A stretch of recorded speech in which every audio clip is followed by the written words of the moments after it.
बड़ी जनसंख्या लगभग 1.5 अरब भारत में रहती है। भारतीय आहार में दूध, दही और पनीर का विशेष महत्व है। अगर खाने में इनमें से कुछ भी ना हो तो भोजन अधूरा माना जाता है।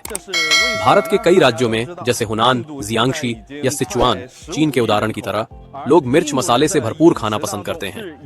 लेकिन भारत में मसालेदार भोजन के साथ साथ डेयरी उत्पादों का भी बहुत बड़ा योगदान है। यही कारण है कि यहाँ बहुत सारे मवेशी पाले जाते हैं ताकि दूध और उससे बने उत्पादों की पर्याप्त आपूर्ति बनी रहे।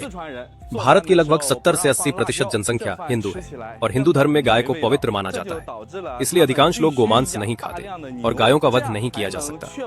यही कारण है कि भारत में मवेशियों की संख्या दुनिया में सबसे अधिक है। सड़कों पर मवेशियों का झुंड घूमते हुए देखना यहाँ आम बात है। हालांकि भारत से मांस का निर्यात होता है, लेकिन उसमें केवल भैंस का मांस, बफेलो मीट ही शामिल होता है। सफेद गाय या बड़े बैल का मांस निर्यात करना पूरी तरह प्रतिबंधित है। इससे ये सवाल उठता है कि भारत में मवेशियों का भविष्य क्या होगा। एक ओर ये डेयरी उत्पादों के लिए बहुत उपयोगी है, दूसरी ओर सड़क पर आवारा मवेशियों की समस्या भी बढ़ रही है।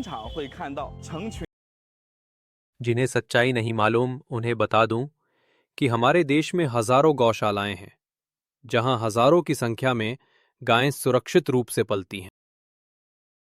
खुश हालींग के आदि ने कहा है, मैंने लोगों को ये कहते सुना है कि मोदी सरकार मोबाइल भुगतान पर इसलिए जोर दे रही है क्योंकि भारतीयों को सरकार पर भरोसा नहीं है और वे अपना पैसा बैंकों में नहीं रखते, जिससे सरकार के पास पैसा नहीं बचता।